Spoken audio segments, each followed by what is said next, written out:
안녕하세요. 저는 의류 브랜드 사업을 하고 있는 40대 중반의 여자입니다. 흔히들 불행할 때 옆에 있어주는 친구가 진정한 친구라는 말들 많이 하시잖아요. 제가 그 말을 뼛속 깊이 새기게 된 경험을 했어요.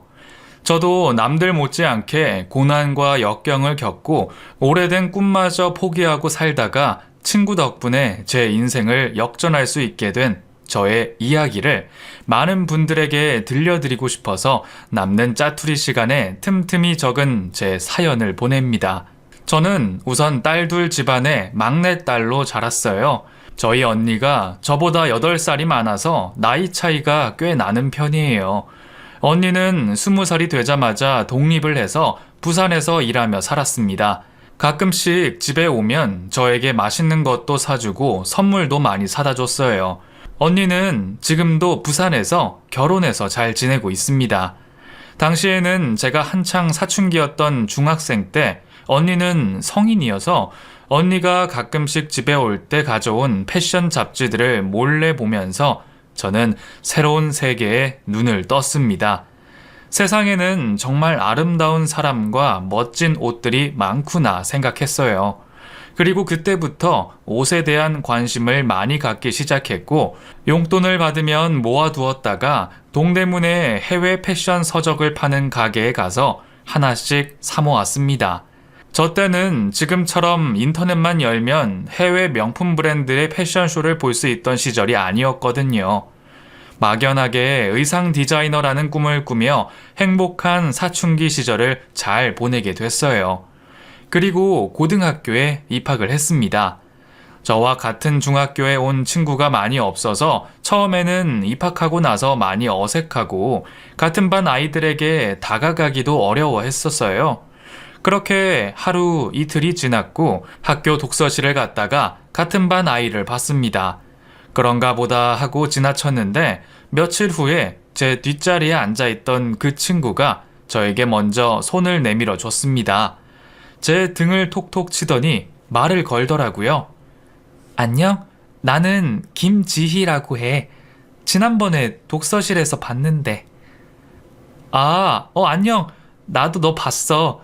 나는 이소담이야. 너 나랑 도서부 같이 들지 않을래?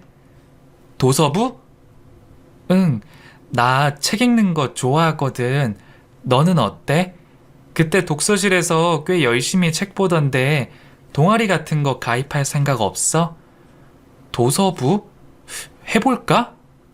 그래, 같이 도서부에서 책도 읽고 토론도 하고 재밌을 거야. 나 왠지 소담이 네가 마음에 드는데 우리 친하게 지내자. 저는 저에게 먼저 다가온 그 친구의 환한 미소와 다정한 말투에 너무 고마운 생각이 들었어요. 그리고 어쩐지 좋은 친구 사이가 될 것 같다는 예감이 들었습니다.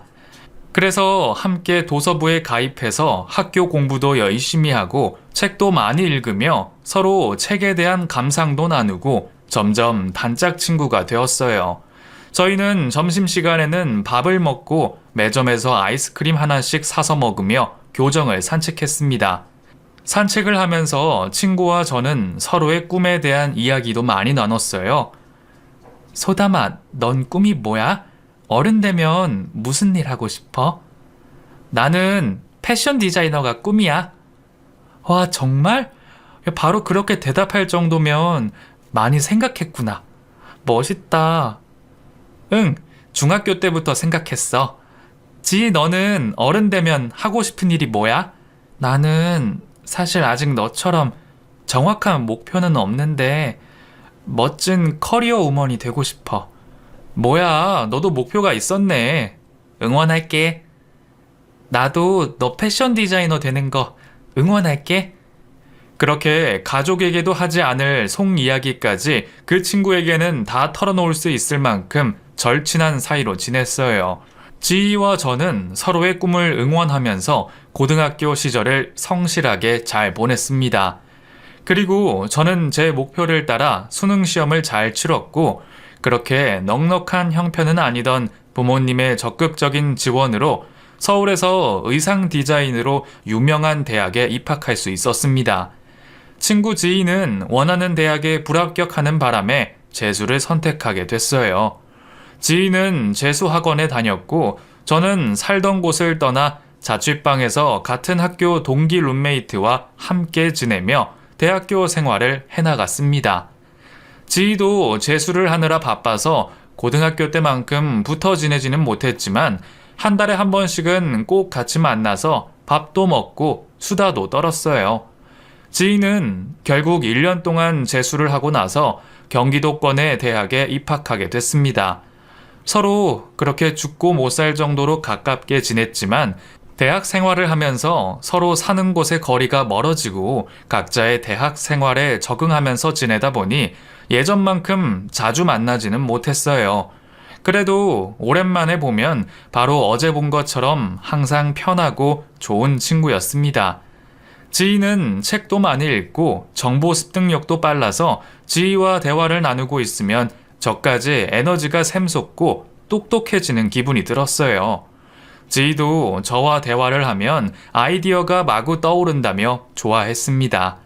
지희 너랑 대화하면 내가 좋은 사람이 된 것 같아. 너도 그래? 당연하지. 너랑 나처럼 대화가 잘 통하고 서로 잘 아는 사람이 어딨냐? 우리 평생 가자. 가끔씩 그렇게 말할 만큼 지희와 저는 서로에게 좋은 영향을 주고받는 사이였어요. 대학교를 졸업할 때까지 고등학교 때처럼 자주는 아니지만 꾸준히 연락을 하며 지냈습니다. 그리고 저는 먼저 대학을 졸업하고 저는 한 의류회사에 취업을 하게 됐어요. 회사를 다니며 적응하느라 처음에는 애를 먹었습니다. 야근도 많고 월급도 적고 게다가 회사 선배들의 텃세 탓에 사회생활이 만만치 않다는 걸 느끼고 있던 사회 초년생이었어요. 회사에 들어가서 일을 하기 시작하면서부터 지희와의 연락이 서서히 줄어들기 시작했습니다. 지희와 통화를 하면 제가 자꾸 회사 일에 대한 하소연만 늘어놓게 돼서 지희도 졸업 준비하느라 힘들 텐데 어쩐지 미안하다는 생각에 연락을 점점 뜸하게 하게 됐어요. 지희도 저에게 연락이 뜸해져서 자연스럽게 멀어지게 됐습니다. 그렇게 3년의 세월이 흘렀고 어느 날 지희가 결혼을 한다고 연락이 왔어요. 그래서 오랜만에 만나기로 약속을 잡았습니다. 야, 지희야, 진짜 오랜만이다. 사느라 바빠서 연락도 못하고. 소담아, 잘 지냈어? 나도 연락 못했는데 뭐. 너 근데 갑자기 무슨 결혼이야? 하긴 우리 28이라 이제 결혼할 때가 되기도 했다. 그치? 맞아. 28이니까 그렇긴 하지. 남편은 어떤 사람이야? 그나저나 너 뭐하고 지냈어? 3년 동안 1년에 2번씩 서로 생일에만 연락을 해서 지희가 뭘 하고 지내는지 잘 모르고 있었습니다. 나 마케팅 회사 다녔지. 회사 동료로 만난 사람이랑 결혼하는 거야? 오, 마케팅 회사 다니고 있었구나. 아무튼 결혼이라니 축하해. 연락도 뜸하다가 결혼한다고 연락해서 뭔가 좀 미안하네. 야, 그게 무슨 말이야, 우리 사이에. 당연히 너가 결혼하는 건 내가 알아야지. 고마워, 연락해줘서. 우리 이제부터 자주 연락하고 지내자. 오랜만에 만났는데도 고등학생 때로 돌아간 것 같다. 신기해. 너도 그래? 응, 나도 그래. 바로 어제가 같이 교복 입고 학교 다녔던 때 같아. 우리 이제 20대 후반인데, 언제 이렇게 나이를 먹었냐? 소담이 너는 만나는 남자 없어? 요즘 그냥 알아가는 사람이 있기는 한데 모르겠어. 좋은 사람이었으면 좋겠다. 너도 얼른 시집갈 생각해. 아이고, 알았어. 너 결혼식 언제야? 청첩장 줘봐. 정말 오랜만에 만난 건데 왜 그동안 만나지 않은 건지 너무 반갑고 할 이야기도 많았어요. 그렇게 5개월이 흐른 후 저는 친구 지희의 결혼식장에 사귀고 있던 남자친구와 함께 가게 됐습니다. 웨딩드레스를 입은 모습이 어찌나 예쁘던지요. 남편도 듬직하게 생겨서 둘이 잘 살 거라고 생각했어요. 저는 친한 친구라서 축의금을 얼마를 넣어야 하나 고민을 하다가 50만 원을 했습니다. 당시 제 기준의 축의금에서는 가장 많은 돈이었어요. 그렇게 지희의 결혼식을 마치고 지희가 신혼여행을 다녀온 후에 제 남자친구와 지희 남편과 함께 만나서 식사 자리를 가졌습니다. 지희는 저에게 줄 선물도 사왔더라고요. 예쁜 카드 지갑이었어요. 아이, 뭘 이런 걸 다 사와. 여행은 재밌었어? 응, 휴양지 가서 편하게 쉬다 왔지. 아이, 지희가 소담씨 이야기를 평소에 어찌나 많이 하던지요. 아이, 궁금했는데 결혼식 때 잠깐 뵙고 이렇게 인사드리네요. 저도 제 절친 지희가 어떤 분이랑 결혼하는지 궁금했는데 잘 해주세요. 그럼요. 아니, 두 분은 언제 결혼하시나요? 지희 남편이 저와 남자친구를 보며 물었습니다. 남자친구는 저희 회사 거래처 사람이었어요. 그 사람이 먼저 고백해서 사귀기 시작한 지 당시 3개월밖에 지나지 않은 시점이라 당황하고 있었는데 제 남자친구가 웃으며 대답했습니다. 저희도 뭐 곧 해야죠. 그때 두 분 초대할 테니까 꼭 오세요. 남자친구의 말에 지희가 웃으며 대답했습니다. 그럼요, 당연하죠. 그걸 말이라고 해요. 그렇게 결혼을 하고 신혼여행까지 다녀온 지희와 저는 예전처럼 한 달에 한두 번씩 연락을 주고받으며 지냈어요. 처음에는 행복한 이야기만 전해주던 지희가 어느 날부터인가 서서히 시어머니와의 갈등에 대한 이야기를 하기 시작했습니다. 시어머니 때문에 미치겠어. 왜? 무슨 일인데? 사사건건 간섭하고 본인 아들 내가 굶어 죽일까봐 걱정이신가봐. 일주일에도 수시로 우리 집에 불시로 쳐들어온다니까. 정말? 너무 집착이 심한 거 아니야? 그래도 신혼인데. 그러니까 말이야. 오빠한테 말해도 오빠는 본인 엄마 편이야. 한숨만 나온다. 에휴, 고부 갈등 말로만 들었지 네가 그런 일로 고민할 줄은 몰랐네. 처음에는 그냥 사사로운 고부 갈등일 줄로만 알았는데 지희의 연락이 뜸해지고 제가 연락해도 잘 받지 않아서 궁금해하며 지냈습니다. 그리고 저는 1년 반을 만난 남자친구에게 청혼을 받았어요. 저도 당시에 30대를 바라보는 나이였고 결혼 정년기에서 멀어질까봐 두려운 마음도 들어서 청혼을 승낙했습니다. 남자친구 집안과 저희 집안의 형편이 비슷해서 저희는 평범하게 결혼 준비를 하게 됐어요. 결혼 준비를 하면서 저는 지희 생각이 나서 지희에게 연락을 해봤습니다. 어쩐지 조심스러워서 문자 메시지를 보냈는데 바로 전화가 오더라고요. 소담아, 너 드디어 결혼하는구나? 지희야, 잘 지냈어? 왜 이렇게 연락이 없었어? 미안해. 나 요즘 정신이 없었어. 나 아이 낳았어. 지금 150일 됐어. 어머, 왜 진작 연락 안 했어? 100일 잔치는 했어? 부르지. 축하해. 그리고 나 이혼했어. 뭐? 이혼? 응. 지희는 말을 잇지 못하고 울먹이고 있었습니다. 뭔가 더 묻고 싶었지만 물을 수가 없었어요. 지희야, 괜찮아? 응, 괜찮아. 사실 그 인간이 나 몰래 빚지고 바람까지 피워서 이혼 도장 찍었어. 양육권은 내가 가져오고 지금 친정에 말도 못하고 혼자 지내고 있어. 아이 보느라 회사도 못 다니고. 너 좋은 소식 듣고 기뻐서 전화했는데 우울한 얘기해서 미안해. 아무튼 너 결혼식 날 꼭 갈게.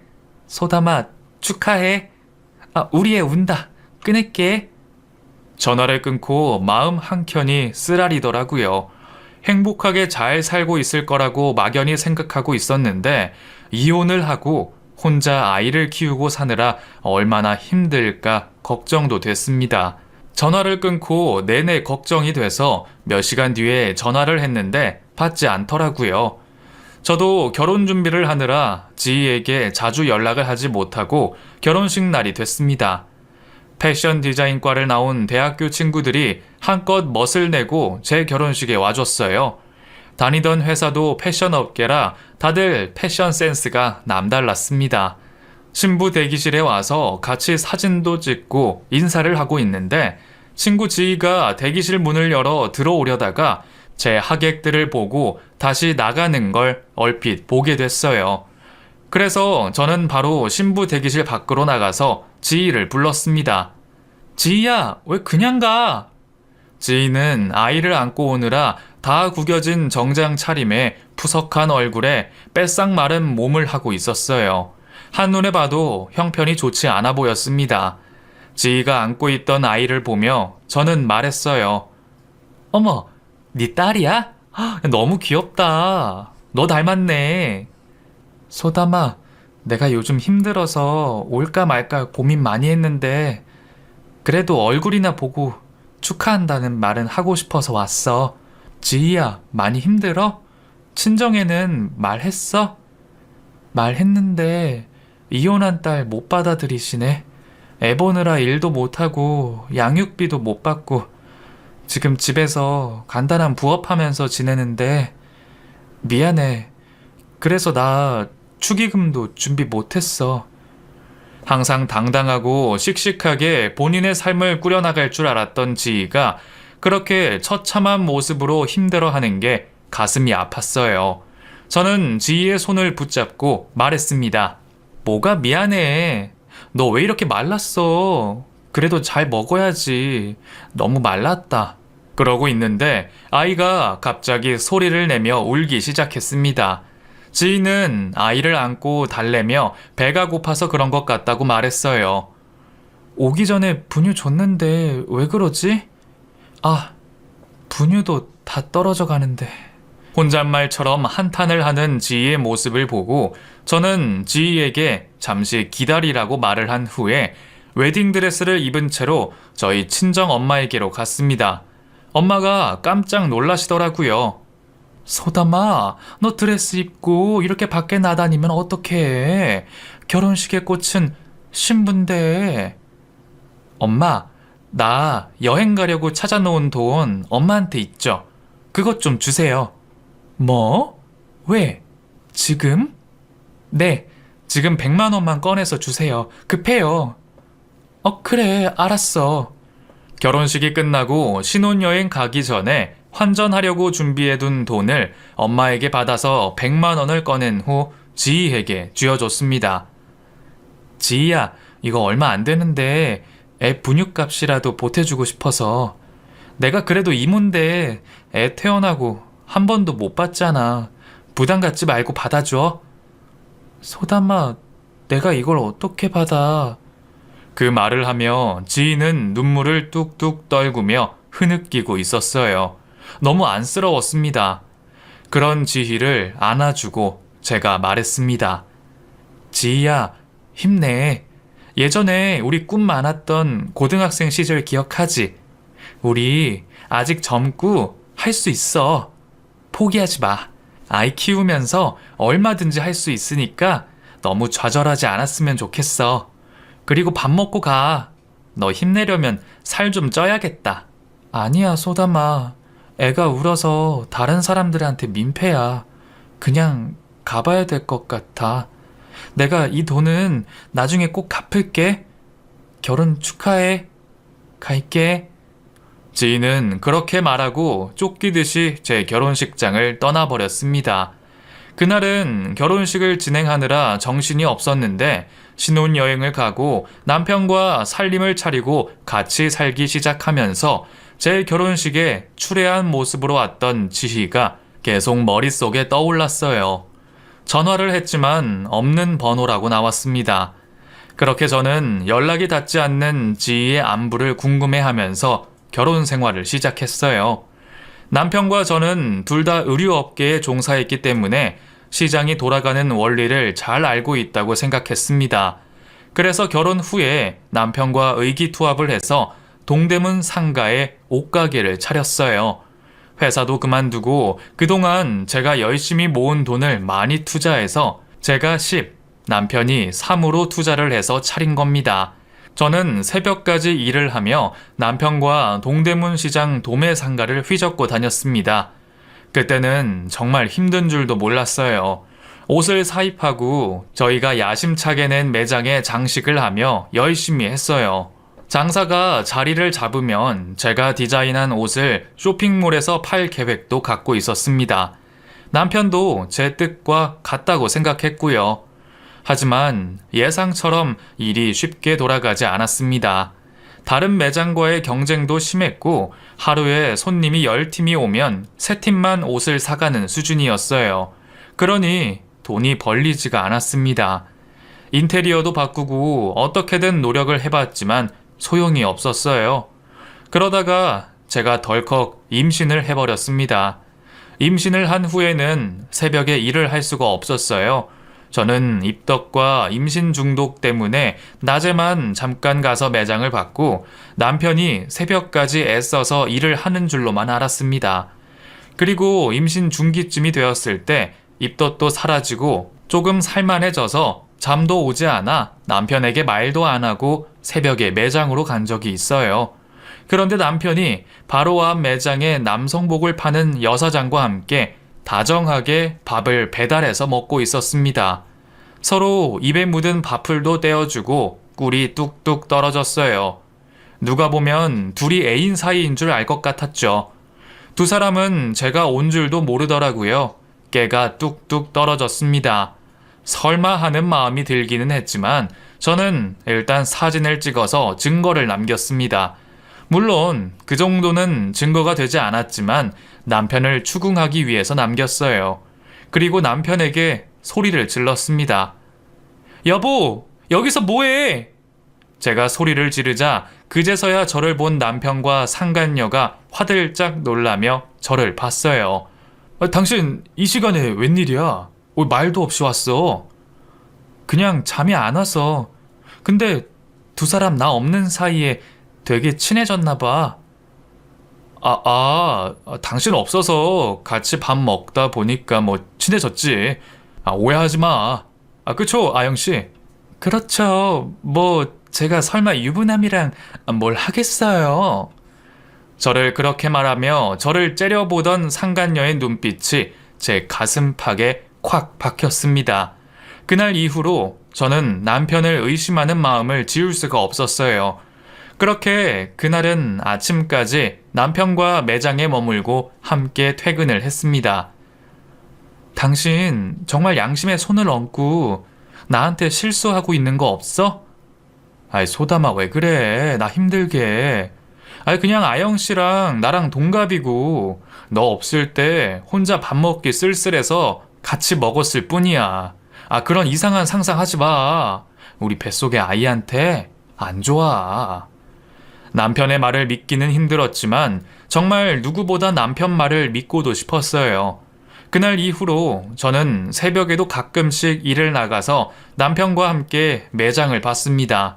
하지만 아무래도 만삭이 다가오는 임신을 한 몸이라 힘이 들더라고요. 그래서 예정일이 다가오면서부터는 아예 매장에 가지 않고 집에 머무르며 출산 준비를 했어요. 아이를 낳는 날, 남편은 병원에 와보지도 않았습니다. 저희 친정 엄마가 전화를 했는데도 받지 않는다고 했어요.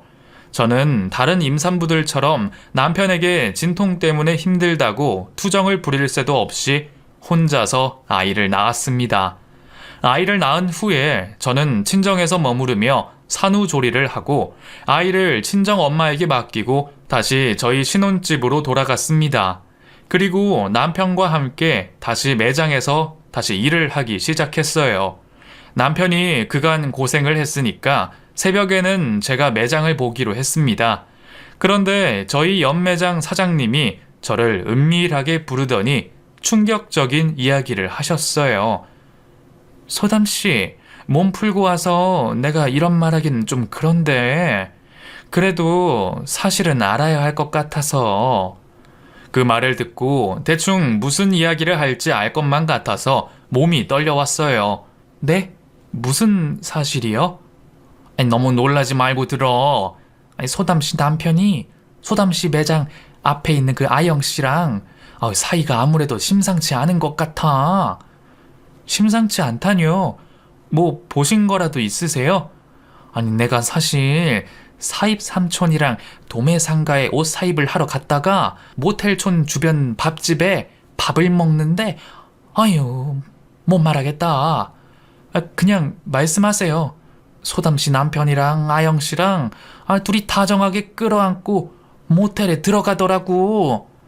어느 정도 예상을 하고 있었지만 남의 입을 통해서 그 이야기를 듣게 되니 믿고 싶지 않았어요. 정말이에요? 진짜 제대로 보신 거 맞아요? 내가 혹시나 해서 사진도 찍었어. 보여줄까? 그분이 보여준 사진 속에는 남편과 상간녀가 뽀뽀도 하고 팔짱도 낀 채 모텔로 들어가고 있었습니다. 사진을 보자 우려했던 현실을 마주하게 됐고 저는 치가 떨렸습니다. 저는 어떻게든 매장 매출을 늘리기 위해 임신하고 나서도 걱정 속에서 살며 노력했는데 남편은 제가 임신한 기간 동안 다른 여자랑 희희낙락 바람이나 피우고 있던 것이었어요. 저는 그 사진을 저에게 전송해달라고 부탁했어요. 그리고 일찍 매장 일을 마치고 집으로 돌아갔습니다. 그런데 집 안에서 여자 목소리가 들리더라고요. 집에까지 그 여자를 들일 줄은 몰랐어요. 저는 떨리는 손으로 휴대폰 영상 녹화 버튼을 누른 채 집 안으로 들어갔습니다. 속옷만 입고 술을 마시고 있던 남편과 상간녀가 저를 보자 당황해서 얼굴이 새하얗게 질렸습니다. 너희들... 소담아, 그게 아니라... 아니긴 뭐가 아니야. 당신 어떻게 나한테 이럴 수가 있어?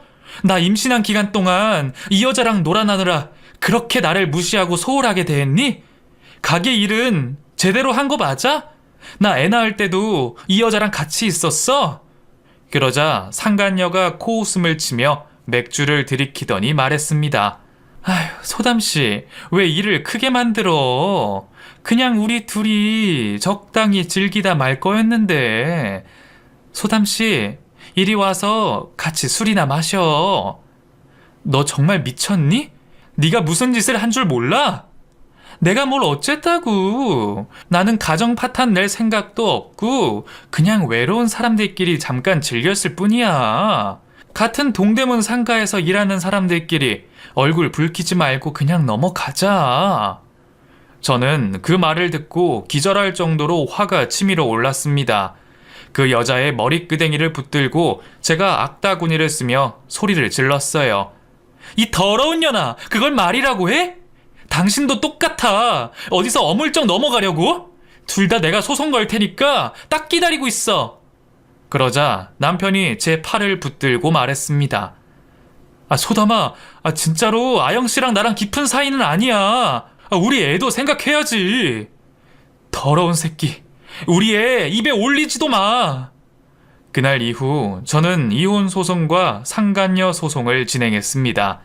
증거는 너무 확실했고 결국 두 사람으로부터 위자료를 받게 됐어요. 재산 분할도 제가 매장에 기여한 정도가 높았기 때문에 더 많이 받을 수 있었습니다. 하지만 남아있는 재산이 없었어요. 매장 장사가 안 되는 동안 빚이 쌓여 있었거든요. 빚을 갚고 나니 겨우 저는 저 혼자 살 수 있는 원룸을 구할 수 있었습니다. 언제까지 친정 엄마에게 아이를 맡길 수도 없는 노릇이었고 저는 앞날이 막막했어요. 창피한 생각이 들기는 했지만 예전 직장과 대학 동기들에게 부탁을 해서 외주로 일을 받아 집에서 디자인도 하고 일러스트도 그리면서 돈을 벌 수 있었습니다. 제가 일을 하는 동안 혼자서 놀고 있는 아이를 보며 눈물이 터져 나왔어요. 본의 아니게 아빠 없이 키우게 돼서 나중에 아이한테 어떻게 말해야 하나 걱정이 앞서기도 했습니다. 남편은 양육비를 지급해야 했지만 그 돈마저 주지 않았어요. 이혼 소송이 끝나고 난 이후에 완전히 저와 아이를 나몰라라 했습니다. 상간녀와도 금방 헤어지고 이리저리 여자한테 빌부터 산다는 이야기만 건네서 듣게 됐어요. 그런 인간인 줄도 모르고 결혼한 저를 탓했지만 아이를 보면서 다 포기하고 싶은 마음을 다잡고는 했습니다. 그리고 몇 년 후에는 아이와 둘이 살기 좋은 작은 아파트에 대출을 끼고 전세로 들어가서 살기 시작했어요. 그때 아이가 4살이 되었을 때였습니다. 더 이상 외주 일로 버티기도 힘들고 아이를 돌볼 수가 없어서 취업 전선에 뛰어들었습니다. 하지만 나이도 많이 들었고 경력도 단절이 돼서 회사에 입사하기가 어려웠어요. 저희 부모님도 은퇴를 하시고 노후 준비만 해놓은 상태여서 도움을 청하기도 죄송스러웠습니다. 저는 제 아들을 어린이집에 보내놓고 식당 부엌에서도 아르바이트를 하면서 돈을 벌었어요. 혼자서 아이를 키우다 보니 저의 절친이었던 지희 생각이 더 많이 났습니다. 제 결혼식에서 추레한 모습으로 나타났던 지희가 당시에 얼마나 힘들고 괴로웠을까 생각하면 마음이 아팠어요. 당장이라도 지희와 연락을 하고 서로 서러운 마음을 토해내면 좋겠다고 생각했지만 지희의 연락처를 알 수가 없었습니다. 그리고 꿈 많던 고등학교 시절로 돌아가고 싶다는 생각도 들었습니다. 그때 혼자서 아이를 키우며 원하던 삶을 살지 못하고 있는 제 스스로가 너무 비참하게 생각됐어요. 그래도 한켠에 고이 모셔둔 저의 꿈은 아이가 잠든 후에 저 혼자서 펼쳐보고는 했습니다. 혼자서 디자인도 만들어 보고 제 브랜드를 만들면 어떤 이름으로 할지, 어떤 스타일의 내 옷을 어떤 연령층의 여자들이 입으면 좋을지 구상했어요. 정말 막막하고 가슴이 답답했지만 언젠가는 기회가 생긴다면 제 꿈을 펼칠 수 있으리라는 막연한 한 조각의 희망을 품고 살았습니다. 그렇게 또 세월이 흘렀고 제 아들이 초등학생에 입학할 무렵이었어요. 아들은 방학이라 제 옆에서 학습지를 풀고 있었고 저는 그날도 집에서 일을 하고 있는데 모르는 번호로 전화가 왔습니다. 모르는 전화번호는 잘 안 받는 편인데 그날따라 어쩐지 받고 싶어지더라고요. 여보세요? 소담아, 나야, 지희. 지희의 목소리를 오랜만에 듣고 꿈인가 생신가 싶었습니다. 너무 기쁘고 놀라서 말도 나오지 않았어요. 몇 초를 정적 속에 있다가 제가 겨우 말했습니다. 지희라고? 김지희? 그래, 나 지희야. 네가 아는 지희가 나밖에 더 있냐? 지희야, 너 뭐야? 어떻게 지냈어? 야, 그러지 말고 만나자. 너 언제 시간 돼? 나 지금 애 방학이라서 애랑 같이 나가야 되는데 괜찮아? 아, 너 아이 낳았구나. 와, 정말 세월 많이 흘렀다. 그럼 우리 애도 데리고 나가지 뭐. 제가 결혼할 때 봤을 때의 마지막 본 모습보다 한층 밝아진 목소리로 연락을 해서 너무 반가웠습니다. 어떻게 살고 있을지 항상 마음속으로 걱정을 했는데 그때보다는 삶이 좀 나아졌나 싶은 생각에 저도 덩달아 기분이 좋았습니다. 그리고 저는 이틀 후에 제 아들과 함께 제 고등학교 때부터 절친이었던 친구 지희를 만나러 갔습니다.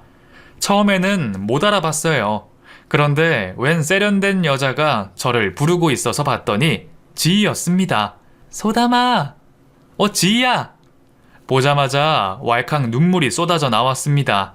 지희도 저와 같은 마음인지 저를 안고 한참을 울었네요.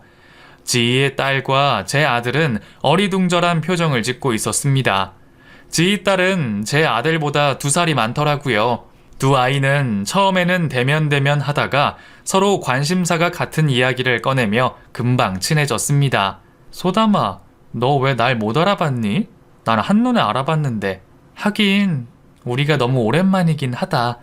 10년 만이니까.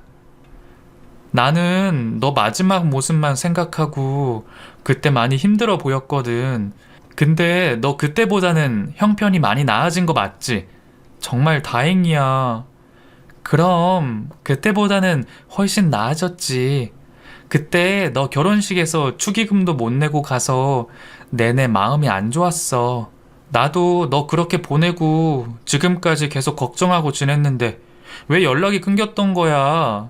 내가 얼마나 궁금했는 줄 알아? 내가 다 차단하고 새로 시작하느라 그렇게 됐네. 미안해. 넌 결혼하고 나서 잘 지낸 거야? 아니, 그 자식이랑 이혼한 지 벌써 몇 년이 지났는지도 모르겠다.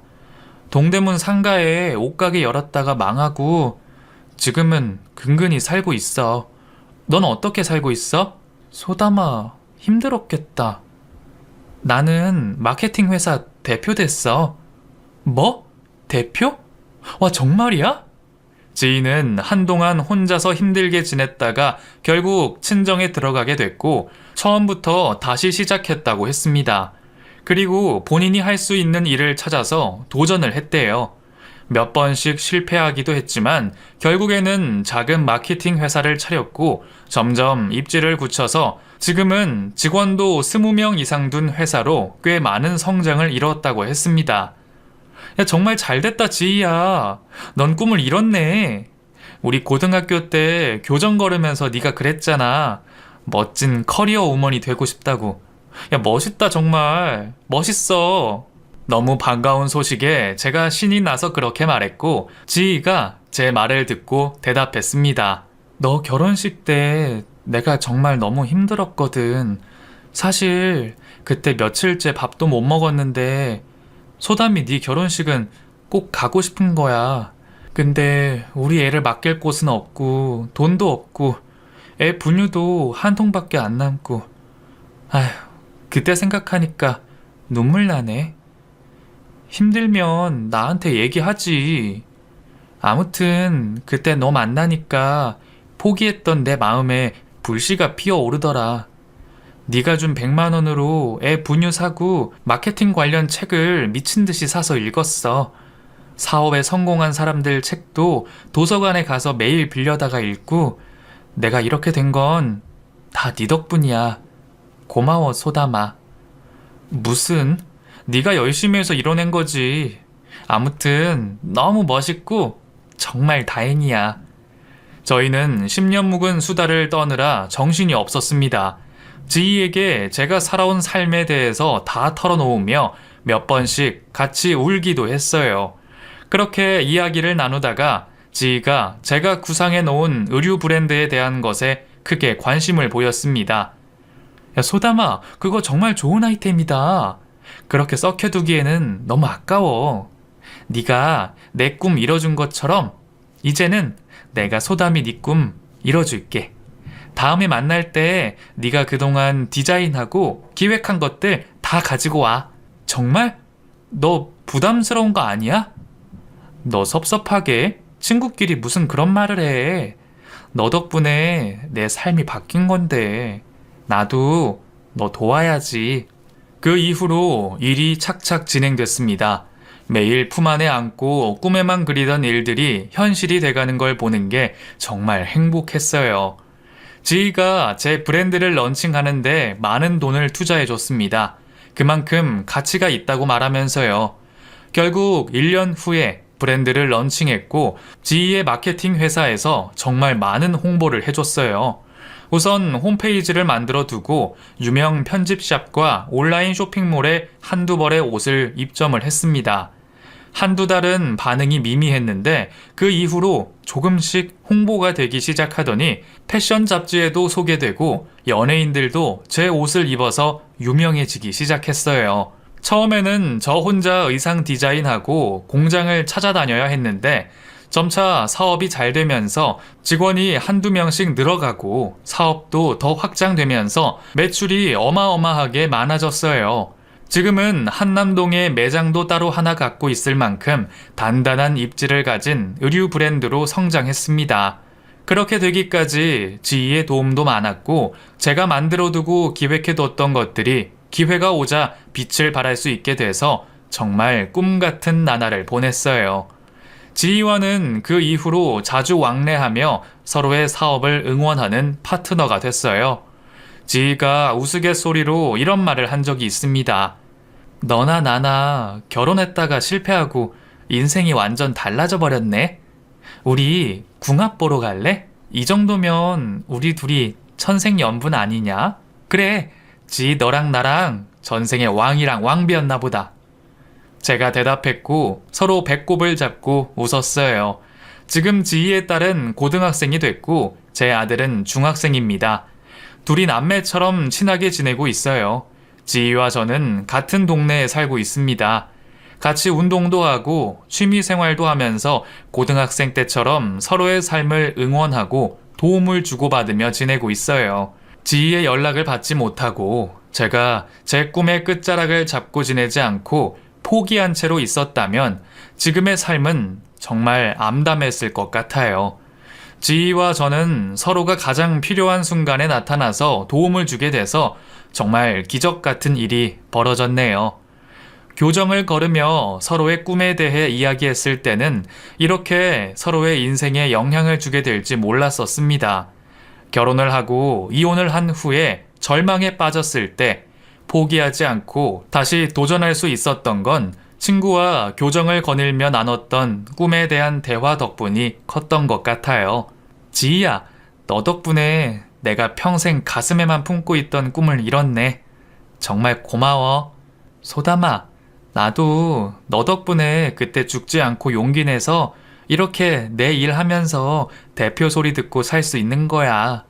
고마워하지 않아도 돼. 우리 앞으로 평생 서로 용기 주면서 잘 지내자. 지희와 저는 평생 결혼 안 하고 서로 의지하면서 앞으로도 지금처럼 절친으로 잘 지내기로 했습니다. 둘 다 남자에게 질릴 대로 질려서 다시 결혼할 일은 없을 거예요. 하기는 사람 일은 모르는 거니까 단정 지을 수는 없겠네요. 애들 시집 장가 다 보내고 황혼 연애를 하게 될지도 모르겠죠. 아이고, 생각만 했는데도 남사스러운 걸 보니 아무래도 그 꿈은 접는 게 나을 것 같습니다. 지희나 저나 시궁창에 빠질 뻔했는데 어떻게 구사일생으로 세상 밖으로 건져 나와서 한 사회의 일원으로 빛을 발할 수 있게 됐습니다. 인생은 정말 길고 마음속에 꿈을 품고 있으면 언제든 기회가 왔을 때 잡을 수 있어요. 늦은 나이는 없다고 생각합니다. 혹시나 인생의 좌절을 겪고 힘들어하는 분이 계시다면 희망의 끈을 놓지 말라고 말씀드리고 싶어요.